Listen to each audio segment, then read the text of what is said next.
గుంటూరు జిల్లా పొన్నూరు మండలం మామిళ్లపల్లి గ్రామం. ఈ గ్రామంలో చిత్ర విచిత్రాలు చంద్రబాబు నాయుడు గారి నాయకత్వంలో నడిచేటువంటి ప్రభుత్వం చిత్ర విచిత్రాలు చేయటమే కాకుండా చంద్రబాబు నాయుడు గారి శిష్యుడు ఒక ఆయన ఈ ఊరు ఎమ్మెల్యే ఏమైనా రైతులకి మొక్కజొన్న వేస్తారు కదా, మొక్కజొన్న జగన్మోహన్ రెడ్డి గారు ఉండగా 2400 కొన్నారు, 5 ఏళ్ళు కూడా. ఇవాళ సాక్షాత్తు ఈ నారా చంద్రబాబు నాయుడు ప్రభుత్వంలోని ఒక ఎమ్మెల్యే ఓనర్గా, అంటే కంపెనీ చైర్మన్ అండ్ మేనేజింగ్ డైరెక్టర్గా ఉన్నటువంటి ఒక కంపెనీ 1650 రూపాయలకి రైతుల దగ్గర గ్రామాల్లో మొక్కజొన్న కొంటున్నారు. ఇదేం పోయే కాలమయ్యా, ఇది పిదపకాలం. కాకపోతే రైతులను ఉద్ధరిస్తాం, రైతులను బాగు చేస్తాం, రైతులకు నెత్తి మీద కిరీటం పెడతానని చెప్పి ప్రగల్భాలు పలికి ఇవాళ రైతులని ఇట్టా కాల్చుకు తింటున్నారు, రైతులను ఏపుకు తింటున్నారు. రైతుల కంటి నీరు ఈ పొన్నూరు గడ్డ మీద పడుతుంది, లేదా గుంటూరు ప్రాంతంలో పడుతుంది. ఈ రాష్ట్రంలో ఉన్నటువంటి మొక్కజొన్న జొన్న ఊడ్చినటువంటి ఈ వేసవి కాలంలో ప్రతి రైతు కంటి నీరు భూమి మీద పడుతుంది. మాగాణి నేల మీద రైతు కంటి చుక్క పడితే, వర్షం చుక్క పడితే భూమి పండుతుంది. కానీ రైతు కంట నీరు భూమి మీద పడితే ఈ రాష్ట్రానికి, ఈ ప్రభుత్వానికి అరిష్టమయ్యా. మీకు పోయే కాలం కాకపోతే 1650 కొంటం ఏంటయ్యా? ప్రభుత్వంలో ఉన్నాడు, ప్రభుత్వాన్ని నడిపేవాడు ఈ రకంగా కొంటం ఏంటని చెప్పని నిలదీస్తే పర్యవసానం ఆడ మొగ భార్య భర్త అందరి మీద ఇవాళ కేసులు పెట్టేటువంటి పరిస్థితి. వెనకటికేదో సామెతగా ఉంది, అన్న సామెతగా, ఎవరినో కొట్టి బజార్ ఎక్కి నన్ను కొట్టేశారని అరిచినట్టుగా. రాజకీయాల కోసం 25వ తారీఖున, కిందటి మాసం 25వ తారీఖున కలెక్టర్ ఆఫీసులో, గుంటూరు కలెక్టర్ ఆఫీస్ దగ్గర మొక్కజొన్న రైతుకి, జొన్న రైతుకి గిట్టుబాటు ధర లేదని చెప్పని వైఎస్ఆర్ కాంగ్రెస్ పార్టీ ఆధ్వర్యంలో జగన్మోహన్ రెడ్డి గారి యొక్క ఆదేశం మేరకు కార్యకర్తలందరూ వీళ్ళు ధర్నా చేయటం ఏంటి? ఆ ధర్నాలో అంబటి మురళీ గారు ఈ పొన్నూరు శాసనసభ్యుడు చేస్తున్నటువంటి రైతులకు చేస్తున్నటువంటి మొక్కజొన్న జొన్న రైతులకు చేస్తున్న ద్రోహాన్ని ఆయన వెల్లడి చేయటం, అక్కడి నుంచి పథకం చేస్తాడు చంద్రబాబు నాయుడు ప్రభుత్వంలోని ఈ ఎమ్మెల్యే ధూళిపాడు నరేంద్ర గారు. అంబటి మురళీ గారు సొంత ఊళ్ళో వాళ్ళ ఇంటి పక్కన గోడౌన్ ఉందంట. ఆవిడ పేరు సోదా కళ్యాణి గారా, సోదా త్రివేణి గారు. సోదా త్రివేణి గారి అంటే ఆ ఊళ్ళో సముద్రి గారు, సోదా సముద్రి గారి కోడలు సోదా త్రివేణి గారి పేరు మీద గోడౌన్, వాళ్ళు కుటుంబం గోడౌన్ కట్టుకున్నారు. గోడౌన్ ఏంటంటే వాళ్ళ పొలాలు దెబ్బల మీద కట్టుకున్నారు. చుట్టూ వాళ్ళ పొలాలు ఉన్నాయి. దేనికయ్యా అంటే పండిన పంట తెచ్చి వర్షానికి తడిచిపోతే నష్టం జరుగుద్ది కాబట్టి తెచ్చి అక్కడ పెట్టుకున్నారు. లేదా వ్యవసాయానికి కావాల్సినటువంటి పనిముట్లు, ట్రాక్టర్కి కావాల్సినటువంటి పనిముట్లు, లేదా పొలుగు పార పెట్టుకుంటాకి అన్నీ కలిపి వ్యవసాయం కోసం షెడ్ వేసుకున్నారు. షెడ్ వేసుకుంటే ఏం చేయాలి?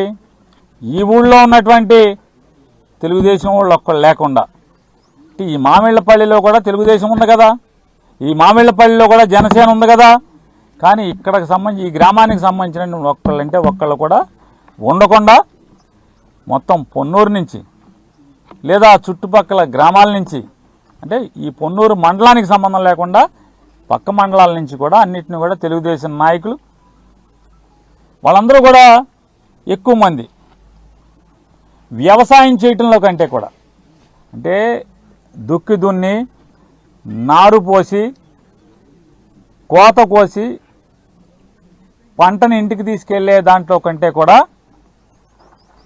చెరువుల్లో, కుంటల్లో, పొలాల్లో మట్టిని తవ్వి అమ్మటంలో మాత్రం స్పెషలిస్టులు అని చెప్తున్నారు ఇక్కడ ఈ గ్రామస్తులందరూ.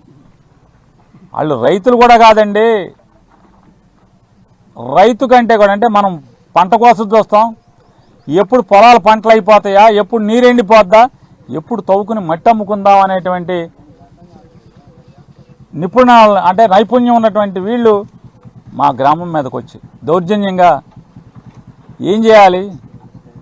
నిజంగానే అంబటి మురళి గారి గోడౌన్లో, అంటే అది ఆ గోడౌను త్రివేణి గారిది అయినప్పటికి కూడా, లేదా సముద్రి గారిది అయినప్పటికి కూడా, కానీ మీరు అపవాదం వేయదలుచుకున్నారు, నింద వేయదలుచుకున్నారు, రాజకీయంగా ఎదుర్కోలేకపోతున్నారు. కాబట్టి తప్పుడు ఆరోపణలతో, తప్పుడు నిందలతో కొత్త సినిమా తీద్దాం అనుకున్నారు. అంబటి మురళి గారిని ముద్దాయిగా చేద్దాం అనుకున్నారు, దోషిగా చేద్దామని మీరు ఒక ప్లాన్ తయారు చేసుకున్నారు. ఏం చేయాలి?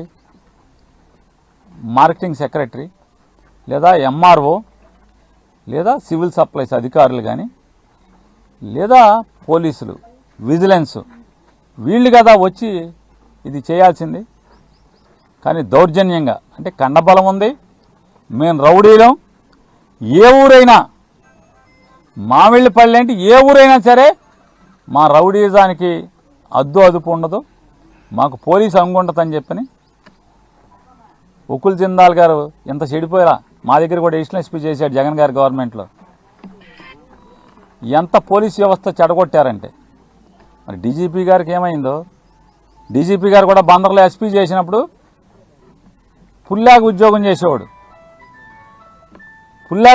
చేసేవాడు, వాళ్ళ పిల్లి కంటే ఘోరమైపోయిన పరిస్థితి. దారుణాతి దారుణం ఈ అకృత్యాలు, పోలీసులను అడ్డం పెట్టి. ఉకిల్ జిందాల్ గారు కూడా ఎస్పీ ఇరగదీసేవాడు ఎడిషనల్ ఎస్పీగా ఉండగా జగన్ గారి గవర్నమెంట్లో. వాళ్ళు ఏమైందని అడుగుతున్నాను. ఇంత దుర్మార్గమా? నిన్న కాక మొన్న గుంటూరులో పోలీసుల యొక్క వైఫల్యం, కానీ కొంతమంది పోలీసుల్ని, వాళ్ళ పోలీస్ డిపార్ట్మెంట్లో ఏమైపోయింది పరిస్థితి అంటే, రోజు కానిస్టేబుల్ దగ్గర నుంచి AR constable, law and order constable, head constable, ASI, ఎస్ఐలు, కొంతమంది సిఐలు, కొంతమంది డిఎస్పీలు, రోజు వాళ్ళు ఎందుకు మనం పోలీసుకు వచ్చామా, ఈ దుర్మార్గాల్ని, ఈ అకృత్యాలని కాకి యూనిఫామ్ వేసుకుని సాక్షులుగా చూడాల్సి వస్తుంది, లేదా కాపు కాయాల్సి వస్తుంది. రౌడీలకి, ముద్దాయిలకి, హత్యలు చేసే వాళ్ళకి, అంతకులకి, వాళ్ళు చేసేటువంటి దుర్మార్గాలకి, దాడులకి కాపలా కాయాల్సి వస్తుంది. ఆడ మొగ భేదం లేకుండా రైతుల్ని కూడా, రైతుల కుటుంబాల్లోని మొగుడు పెళ్ళాలని, భార్య భర్తల్ని, వ్యవసాయం చేసుకుని మట్టి పిసుకు బతుకునే వాళ్ళని కూడా తప్పుడు కేసులు కట్టేటువంటి కర్మ మనకు వచ్చిందిరా ఈ ప్రభుత్వంలో అని చెప్పని ఏడవని పోలీసులు అందరూ 100కి 60-70% మంది పోలీసులు కన్నీరు మున్నీరు అవుతున్నారు, రోధిస్తున్నారు కాకి బట్టలు వేసుకుని. ఈ పాపం ఏంటి, దుర్మార్గం ఏంటి? ఈ డీజీపీ, ఈ ఐజీ, ఈ ఎస్పీ, మా సిఐలు, డిఎస్పీలు కొంతమంది చెడిపోయి ఈ పోలీసు వ్యవస్థ అంటే బజార్లో, సమాజంలో విలువ లేకుండా తప్పుడు కేసులు కట్టడం. 5వ తారీఖేమో, 25వ తారీఖు మురళీ గారేమో ధూళిపాళ నరేంద్ర భాగవతాన్ని బట్టబయలు చేస్తాడు. 1650 రూపాయలకి రైతుల దగ్గర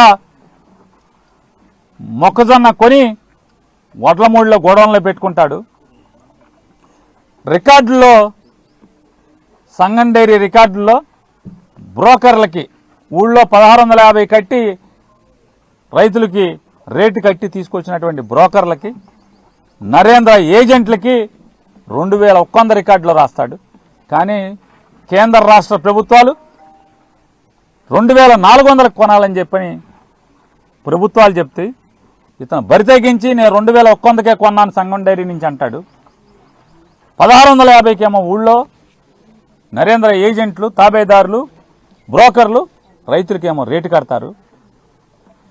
దీన్ని నిలదీసిన అంబటి మురళి గారిని దొంగగా మెడలో ఒక బిళ్ళ వేయాలి. బిళ్ళ వేయటువంటిది కాకుండా రాజకీయంగా ఎట్లాగో ఎదుర్కోలేకపోతున్నాం. పవన్ కళ్యాణ్ ఏమో మన ఇంకా 15 ఏళ్ళు పల్లకి మోయాలంటున్నారు. పవన్ కళ్యాణ్ గారికి భుజాలు గట్టి, కాయలు కాయవు, ఆరగారగా కావాలంటే మెత్తటి కుషన్లు పెట్టుకుంటూ ఉంటాడు. కానీ ఆయన మాట నమ్మి ఆయన ఏ డ్యాన్స్ కట్టమంటే ఆ డ్యాన్స్ కడతాకి వాళ్ళు ఎవడు సిద్ధంగా ఉన్నాడు? అరే కమ్మోళ్ళ రాజ్యం అయిపోయింది, రెడ్ల రాజ్యం అయిపోయింది, మనకు కూడా మన కాపులకు కూడా రాజ్యం కావాలని చెప్పని కులాన్ని రెచ్చగొట్టి, మరి నిజంగానే మనోడు ఇన్నాళ్ళకి ఒకడు వచ్చాడు పోటుగాడరా, చంద్రబాబు సగం చేస్తే మనోడు సగం చేస్తాడరా అని చెప్పి నమ్మి ఇవాళ సైకిల్ని మోస్తే 15 ఏళ్ళు మనం మొయ్యాలి, ఈ సైకిల్ని మొయ్యాల్సిందే అని చెప్పని చెప్తుంటే, సో మనకి మెల్లగా జారిపోయే పరిస్థితి ఉంది కాపులు. కాబట్టి మనం మురళిని ఏదో రకంగా దుర్మార్గుడికైనా దుష్టుడి కింద చిత్రీకరించాలి, తప్పుడు పనులు చేస్తున్నట్టు చిత్రీకరించాలి, దొంగ కేసులు కట్టాలి అని చెప్పని తప్పుడు ఆలోచన. కాకపోతే మొక్కజొన్నతో వ్యాపారం ఎవరికి అవసరం? అంబటి మురళికి అవసరమా? దూళిపాయల నరేంద్రకి అవసరమా? ఎవరికి అవసరం మొక్కజొన్నతో వ్యాపారం? మొక్కజొన్న ఊళ్ళో 1650కి రైతులకు కట్టి 2000 ఎక్కువందేమో నీ జెండా మోసేవాళ్ళు, నీకు ఏజెంట్లుగా నీ దూళిపాల నరేంద్రని మోసేవాళ్ళకేమో 2000 ఒక్కంద సంగం డైరీ నుంచి కడతారు. మీరెంత రాసుకుంటారు? ఇవాళ తిరుపతి వెంకన్నని అపవిత్రం చేసింది, ప్రసాదాన్ని నెయ్యి సప్లై దాగా ఏ నెయ్యి? వైష్ణవి డైరీతో వ్యాపారం చేసింది ఎవడు? వైష్ణవి డైరీతో వ్యాపారం చేసింది ఎవడు? కృష్ణా గుంటూరు జిల్లాల్లో దొడ్లో ఎక్కడ ఆవులు కనపడతాయా? పూజకి తప్పితే ఆవును దేనికి వాడతారు మనకి ఈ ప్రాంతంలో? పాత కృష్ణా జిల్లా కానీ, పాత గుంటూరు జిల్లా కానీ, లేదా ఇటేపు ప్రకాశం జిల్లాలో ఇటేపు పక్క కానీ, గుంటూరుకి ఆనుకున్న వైపు కానీ ఇంట్లో పాడికి గేదెను మాత్రమే వాడతారు, గేదెను మాత్రమే పెంచుతారు. ఇక్కడి నుంచి గేదె పాలతో ఆవు నెయ్యిని తయారు చేసి సంగం డైరీ స్పెషలిస్ట్. సంగం డైరీ స్పెషలైజేషన్ ఏంటయ్యా అంటే గేదె పాలు సేకరించి ఆవు నెయ్యిని తిరుపతి వెంకన్నకి సప్లై చేసేటువంటి నైపుణ్యాన్ని సంగం డైరీ సంపాదించింది. మరి అంత గొప్పడు నువ్వు, అంత పనోళ్ళు మీరు. రైతులు సహకార సంఘం ద్వారా ఏర్పాటు చేసుకున్నటువంటి సంగం డైరీ ఇవాళ ఎవరి చేతి కిందకి వెళ్ళిపోయింది? ఒక కంపెనీలాగా. ఆస్తి ఎవరిది? పాలించేది ఎవడు? ఎవడాస్తి కింద అయిపోయింది? ఇవన్నీ నిలదీస్తుంటేనేమో తప్పుడు కేసులు పెడతా ఉంటారు. నేను వైష్ణవి డైరీ, సంగం డైరీ రెండూ కలిసి తప్పుడు వ్యాపారం చేసినవి, ఇది నేను చెప్పట్లేదు, సిబిఐ చెప్పింది. వైష్ణవి డైరీ పేరుతో దొంగ నెయ్యిని, తప్పుడు నెయ్యిని, కల్తీ నెయ్యిని తిరుపతి వెంకన్న స్వామికి సప్లై చేశారు. దాన్ని లడ్డూలు తయారు చేశారు అని చెప్పి చంద్రబాబు నాయుడు గారు ముఖ్యమంత్రిగా ఉండంగా, శ్యామలరావు గారు ఈవోగా ఉండంగా జరిగింది అని చెప్పిన సిబిఐ చెప్పింది కోర్టులకి. మరి నిన్నటిదాకా సంగం డైరీ ఒక తలుపు మీద, వైష్ణవి డైరీ ఒక తలుపు మీద, సంగం డైరీ లోగోలు ఉన్నటువంటి వ్యాన్లు, పాల వ్యాన్లు, లోపలేమో సరుకు తీసుకెళ్తా ఫోటోలు ఉంటాయి కంపెనీ పేరు మీద. వెంటనే వెబ్సైట్ డౌన్ చేస్తారు, గేటుకు రంగులేస్తారు. నిన్నటిదాకా అక్కడి నుంచి వెళ్ళిన ఆవు నెయ్యి, గేదె పాల నుంచి ఆవు నెయ్యిని తయారు చేసి ఇవాళ ఇక్కడి నుంచి పంపిస్తారు. 1650 రూపాయలకి రైతు దగ్గర మొక్కజొన్న కొంటారు. సబ్సిడీ పేరు మీదేమో ఈ పాలు సప్లై చేస్తున్న రైతులందరికీ మొక్కజొన్నతో మేత తయారు చేసి సబ్సిడీ పేరు మీద సంగం డైరీలో రికార్డు రాసుకుని దాన్ని రైతులకు ఇస్తారు.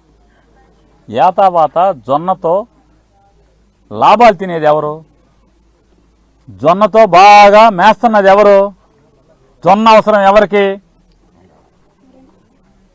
ఇవాళ చెప్తున్నారు, రైతులు చెప్తున్నారు, వడ్లమూడిలో 1,00,000 టన్ను ఉందండి, 1,00,000 క్వింటాలో 1,00,000 టన్ను ఉందని చెప్తున్నారు. 1,00,000 క్వింటాలా, 1,00,000 బత్తానా, 1,00,000 ఇక్కడున్నది ఎంత? ఇక్కడున్నది ఎంత? ఇది ఎవరిది? రైతులది. ఇది 5వ తారీఖేమో ఈ గోడౌన్ తాళాలు బద్దలు కొడతారు దౌర్జన్యంగా. అంటే మీ ప్రభుత్వంలో ప్రభుత్వ యంత్రాంగం అధికారులు లేరా? నిజంగానే అంబటి మురళినో సముద్రయ్యో లేదా సముద్రి గారి కోళ్ళో బ్లాక్ మార్కెటింగ్ చేశారు, గోడౌన్ పెట్టారు. ఎవరు రావాలి? ఎవరు రావాలి అంటున్నా? మీరెవరు? రౌడీలు ఎవరు? మడ్రలు చేసిన వాళ్ళు, మట్టి వ్యాపారం చేసేవాడు మీరెవరు అని అంటున్నా. మీరందరూ వచ్చి ఇక్కడ దొమ్మి ధైర్యం ఇది చేయటం ఏంటి? మీకు వెనకాల పోలీసులు కాపలా రావటం ఏంటి? क्या जिंदाल साहब क्या हो रहा है? पुलिस का मामला क्या हो गए? అరే యూనిఫామ్ ఉంది కదా. ఒక ప్రైవేట్ గోడౌన్ మీదకి, ఒక రైతులకు సంబంధించిన గోడౌన్ మీదకి కొంతమంది రౌడీ షీటర్లు, మర్డర్ కేసుల్లో ముద్దాయిలు దొమ్మిగా దౌర్జన్యంగా గోడౌన్ బద్దలు కొట్టాకి వెళ్తుంటే పోలీసులను కాపలా పంపిస్తారా? అంటే మామిళ్ళపల్లిలో ఉన్నటువంటి వాళ్ళు మిమ్మల్ని వీళ్ళని తుక్కు రేక కొట్టకుండా పోలీసులను అంగు పంపిస్తారు. అంతే కదా. రండి పోనీ చెప్పి ఈ ఊళ్ళో వాళ్ళని అరే మీ ఊరి మీద దాడికి వస్తున్నారు అని చెప్తే ఈ ఊళ్ళో ఉన్నటువంటి 20 కులాలు మీరు కలిసి తేల్చుకునేవాళ్ళు కదా. తెలుగుదేశం వాళ్ళు ఈ ఊళ్ళో ఉన్న 20 కులాలు కలిసి ఊరి మీద దాడికి వస్తే పోలీసులను అంగు తెచ్చుకుని ఈ రకంగా చేస్తారు. ఇవాళ వాళ్ళు ఆడవాళ్ళ మీద కేసులు కడతారు, భార్యాభర్తల మీద తప్పుడు కేసు కడతారు. ఎప్పుడు గోడౌన్ బద్దలు కొట్టి ధ్వంసం చేసి మా ఆస్తిలోకి వచ్చారని చెప్పని కళ్యాణి గారు, త్రివేణి గారు కేసు పెడితే, సముద్రి గారు కోళ్ళ కేసు పెడితే దాన్ని గట్టిగా పోట్లాడి మురళి గారు పోలీసుల మీద ఒత్తిడి తీసుకొచ్చి మీరు ధర్మం చేస్తారా, న్యాయం చేస్తారా, లేదా పోలీసు ఉద్యోగం మీరు చేస్తారా చేయరా అని చెప్పని జిల్లా పోలీసు అధికారుల మీద ఒత్తిడి తెస్తే వాళ్ళు 8వ తారీఖు కేసు కడతారు. 9వ తారీఖున ఈ ధూళిపాల నరేంద్ర మరో తప్పుడు కేసు కట్టిస్తాడు. తప్పుడు కేసు కట్టాకి కాకి యూనిఫామ్ ఎలా ఒప్పుకుంటుందంటున్నా? అంతరాత్మ ఉండదా కాకి యూనిఫామ్లో? ఇక్కడ పొన్నూరులో పనిచేస్తున్న వాళ్ళకి అంతరాత్మ ఉండదా? ప్రశ్నించుకోరా? అరే ఇంత పాపం మనకెందుకురా అని అనుకోరా? ఆడవాళ్ళ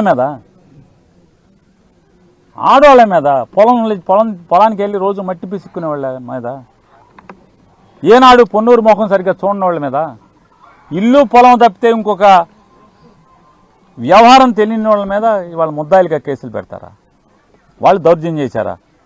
మీరేమో మామూలుగా ఇంతెంత నన్ను మురళి గారిని కలిపినా కంటే కూడా ఇంకా లావుగా ఉన్నారు మీరు. ఒక్కొక్కడు ఎంత ఎత్తున్నారు. సముద్రం ఒక్కొక్క తోపు దోస్తుంటే వెళ్ళి 10 గజాలు అవతల పడుతున్నాడు. ఆ వీడియోలు ఉన్నాయి కదా. మిమ్మల్ని ఆడవాళ్ళు కొట్టారా, ముసలోళ్ళు కొట్టారా? ఈ ముద్దాయా ఈయన కొడతాడు ఎవడన్నా?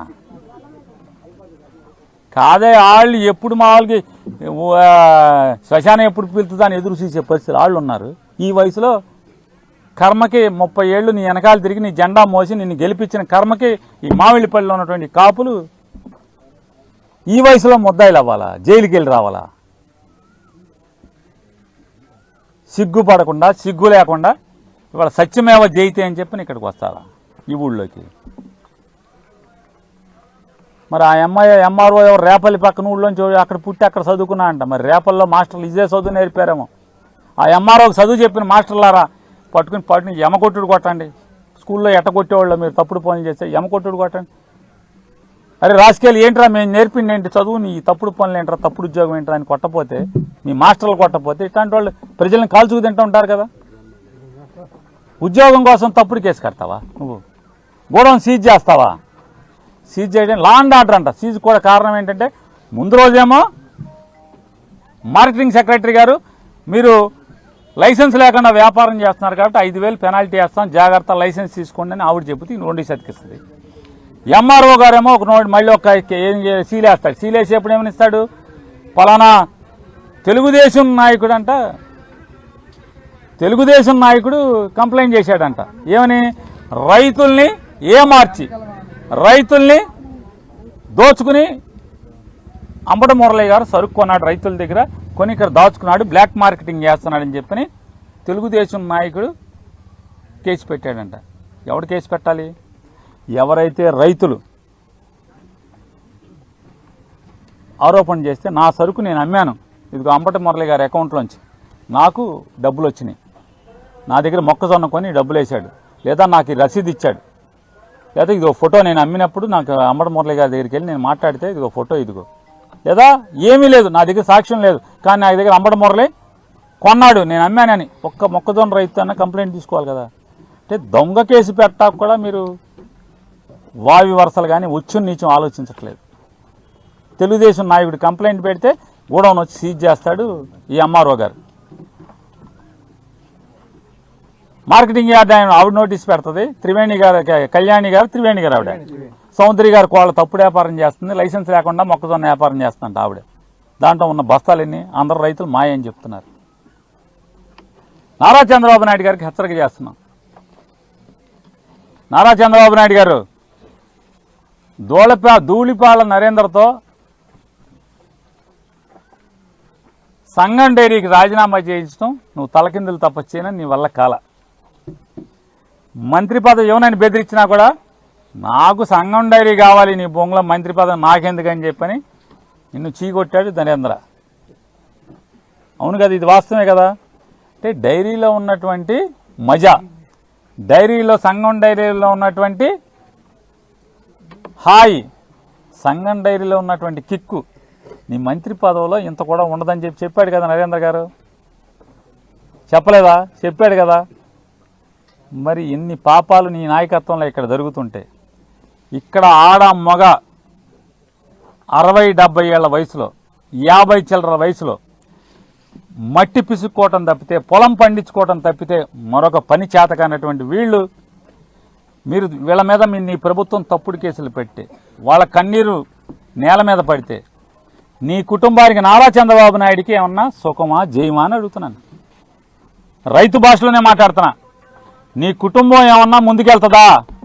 ఇంతమంది రైతాంగం, రైతులు, ఆడ మగ వయసు మీరినోళ్ళు నీ ప్రభుత్వం పెట్టేటువంటి బాధల వల్ల, నీ ప్రభుత్వం చేస్తున్న కిరాతకాల వల్ల, అరాచకాల వల్ల, నీ ఎమ్మెల్యేలు చేస్తున్న పాపాల వల్ల వీళ్ళ కన్నీరు భూమి మీద పడితే నీ కుటుంబం ఏమన్నా బాగుంటుందా అని అడుగుతున్నాను.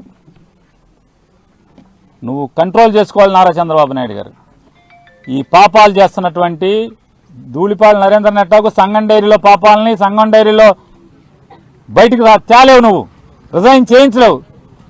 ఆ తలుపు పట్టుకు ఏలాడుతున్నా, కుర్చీ పట్టుకుని సీఎండి కుర్చీ, చైర్మన్ కుర్చీ పట్టుకు ఏలాడుతున్నటువంటి ధూళిపాల నరేంద్రని నువ్వేమీ చేయలేవు, కుర్చీ నుంచి లాగలేవు.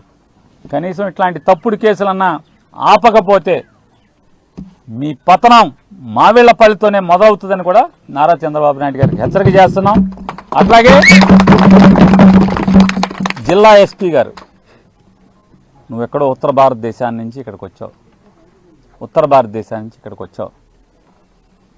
బాగా చదువుకున్నావు. ఎడిషనల్ ఎస్పీగా ఉన్నప్పుడు అద్భుతంగా పనిచేసేవాడు, నిజాయితీగా పనిచేసేవాడు. మీ ఒంటి మీద కాకి చొక్కా గంజి పెట్టి పెళపెళ్లాడుతా నిటారుగా ఉండేది. ఈ గుంటూరు జిల్లాలోకి వచ్చాక రైతుల మీద ఈ రకమైన తప్పుడు కేసులు పెట్టడం మీ ఉద్యోగానికి ఏమన్నా సమున్నతంగా ఉందా?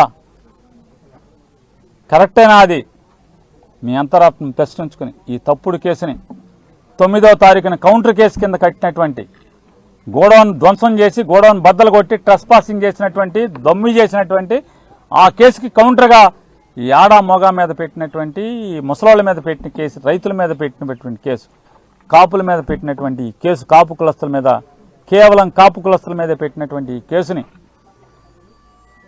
రద్దు చేయమని, మూసేయమని చెప్పని జిల్లా ఎస్పీ వకుల్ జిందాల్ గారు కూడా డిమాండ్ చేస్తున్నాం. అంబటి ఫ్యామిలీని కూటమి ప్రభుత్వం టార్గెట్ చేసిందని రాంబాబు గారు. అంబటి ఫ్యామిలీని అంటారు, మురళి గారు అని చెప్తున్నారు. కాపుల్నే టార్గెట్ చేశారయ్యా, కాపుల్నే టార్గెట్ చేశారు. అవసరం అయిపోయింది, ఓడమల్లయ్య బోడిమల్లయ్య అయ్యాడు, అల్లుడు ఇంకేదో అయ్యాడు. అవసరం తీరిపోయాక అల్లుడేమవుతాడు? ఏదో అయ్యాడు. పడవ దాటాక ఓడమల్లయ్య బోడిమల్లయ్య అయ్యాడు. పవన్ కళ్యాణ్ ఒక్కడే మాకున్నాడు చాలు. మా జేబులో ఉంటాడు. మీరు ఎంతమంది ఉన్నా కాపులు మా అధికారంతో తన్నులు తినండి, బూతులు తిట్టించుకోండి, కేసులు కట్టించుకోండి, జైల్లో సావండి. మాకెందుకు తురుపు మొక్క, మీ కులం తురుపు మొక్క మా జేబులో ఉంది, ఎలక్షన్కి తీస్తాం, ఊపుతాం. మీరందరూ మామూలుగా తెల్లేసరి చూపించినట్టుగా పాము ఇట్ట మెలికలు తిరిగి పడుకున్నట్టుగా మీరందరూ పడుకుని మాకు సైకిల్కి ఓటేస్తారు అనేటువంటి పొగరబోతుతనంతో నారా చంద్రబాబు నాయుడు, లోకేష్ నాయుడు వ్యవహరిస్తున్నారు. కాపులు ఒకసారి మాత్రమే మా ఓడి చెప్పాడు, మన కులానికి కూడా రాజ్యాధికారం వస్తుంది, కమ్మోళ్ళకి రెడ్లకే కాదు కాపులకు కూడా ముఖ్యమంత్రి సీటు కావాలి వస్తుందని నమ్మి, ఒక చక్రం మాకన్నా వస్తుంది, సీట్లో సైకిల్ సీటు మీద కొన్నాళ్ళు నువ్వు తొక్కితే మీ అబ్బాయి ముందు నువ్వు వెనక్కి జరిగి మళ్ళీ మా ఓడికి సైకిల్ మీద కూర్చోబెట్టి మా ఓడి కూడా కొన్నాళ్ళు తొక్కుతాడు సైకిల్ అనుకుని ఓటేశాము. రండి మీ సంగతి చూస్తామని చెప్పే పరిస్థితిలో ఆత్మగౌరవం మెండుగా కలిగిన, వ్యవసాయం తప్పితే రెండోగా వృత్తి తెలియని కాపు కులస్తుల తరపున చెప్తున్నాం. నువ్వు టికెట్గా తీసుకుని మమ్మల్ని సార్ మా అవసరం అంటే మా పార్టీ గురించి, అవతల పార్టీ గురించి మాట్లాడకపోయినా చెప్తున్నా, అంటే మాట్లాడకూడదేమో అనుకుని కూడా అయినా సరే తప్పనిక చెప్తున్నా. జనసేన వాళ్ళని ఎక్కడెక్కడ ఎన్నిసార్లు తంతున్నారు, జనసేన వాళ్ళకి ఎన్ని అవమానాలు జరుగుతున్నాయి, జనసేన వాళ్ళ మీద ఎన్ని కేసులు కడుతున్నారు.